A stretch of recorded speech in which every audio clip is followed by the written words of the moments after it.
Hi అండి. ఈరోజు Sunday కదా, సండే స్పెషల్ వచ్చేసి పీతల కర్రీ చేశానండి. చేపలు రొయ్యలు ఫ్రై చేశానండి. ఇదేమో పులుసు చేశాను. కొంచెం గ్రేవీ కర్రీ లెక్క, చూస్తుంటేనే తినాలనిపిస్తుంది కదా. కర్రీ టేస్ట్ కూడా అంతే బాగుంటుందండి. గ్రేవీ చూసారా ఎంత చిక్కగా పర్ఫెక్ట్గా ఉందో. చాలా అంటే చాలా బాగుంటుందండి. పక్క పల్లెటూరు స్టైలు ఎలా చేసుకోవాలో చూపించేస్తాను. ముందుగా నేను ఇక్కడ 150 రూపాయలకి నాకు 6 పీతలు వచ్చాయండి. కడిగేసుకొని క్లీన్ చేసుకొని పక్కన పెట్టుకున్నాను. వీటిని ముందుగా మిక్సీ జార్ తీసుకొని అందులో కొంచెం జీలకర్ర, స్టార్ పువ్వు కొంచెం వేసుకోవాలండి. 4 యాలకులు, 2 లవంగాలు, చిన్న దాల్చిన చెక్క, 4 మిరియాలు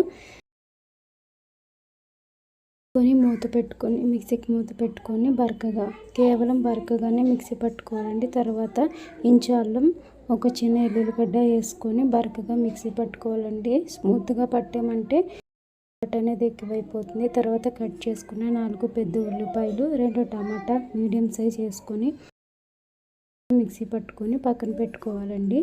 చూస్తున్నారు కదా, ఇలా మిక్సీ పట్టి పక్కన పెట్టుకోవాలండి. గ్యాస్ పైన గిన్నె పెట్టుకొని ఆయిల్ పోసుకొని, నీసు కర్రీ కదండి, ఒక 4 స్పూన్లు వేసుకున్నాను. తర్వాత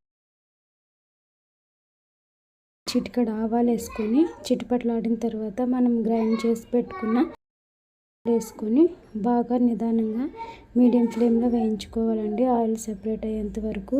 ఇక్కడ మసాలాలు వేగే విధానాన్ని బట్టే టేస్ట్ అనేది మనకి చేంజ్ అవుతూ ఉంటుందండి. నిదానంగా ఆయిల్ సెపరేట్ అయ్యేంత వరకు వేయించుకోవాలి. ఇది కొంచెం వేగిన తర్వాత రెమ్మల కరివేపాకు, 4 కట్ చేసుకున్న పచ్చిమిర్చి వేసుకొని ఒకసారి వేయించుకోవాలండి. ఇలా వేగిన తర్వాత నేను చిన్న స్పూన్తో ఒక 4 స్పూన్ల కారము, కొంచెం రాళ్ళుప్పు, 1 స్పూన్ ధనియాల పొడి వేసానండి.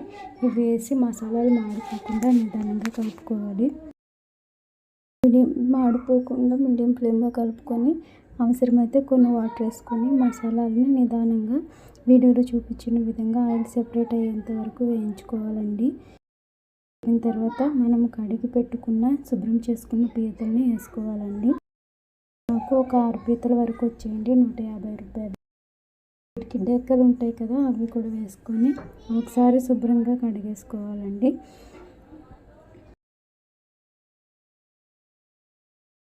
మీడియం ఫ్లేమ్ మీద ఒక 5 నిమిషాలు ఉడికించుకుంటే ఈ పీతలకి మసాలాలన్నీ పర్ఫెక్ట్గా పడతాయండి.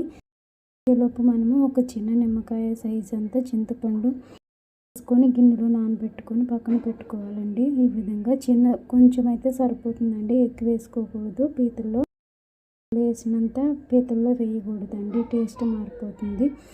ఆయిల్ సెపరేట్ అయ్యేంత వరకు పీతలు ఉడికిన తర్వాత మనం నానబెట్టుకున్న చింతపండు గుజ్జు తీసుకొని వేసుకోవాలండి. మరీ ఎక్కువ వాటర్ వేయకూడదండి.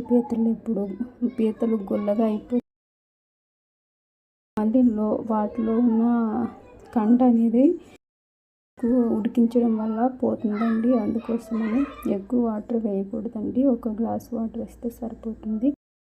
చింతపండు వేసుకొని ఉప్పు కారాలు సరి చూసుకొని మూత పెట్టుకొని 10 నిమిషాలు ఉడికించుకుంటే సరిపోతుందండి. ఇంతేనండి, ఎంతో టేస్ట్ రెడీ అండి. ఈ గ్రేవీ అనేది కొంచెం దగ్గర పడే వరకు మీడియం ఫ్లేమ్లో ఉడికించుకుంటే సరిపోతుందండి. నా దగ్గర కొత్తిమీర లేదు, మీ దగ్గర ఉంటే వేసుకోండి. ఈజీగా అయిపోతుంది. టేస్ట్ కూడా చాలా బాగుంటుందండి.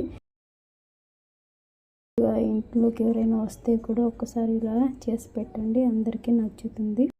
చాలా టేస్టీగా ఉంటుంది. చూస్తున్నారు కదా, గ్రేవీ పర్ఫెక్ట్ కన్సిస్టెన్సీ వచ్చింది. వీడియో నచ్చితే లైక్ చేయండి, షేర్ చేయండి.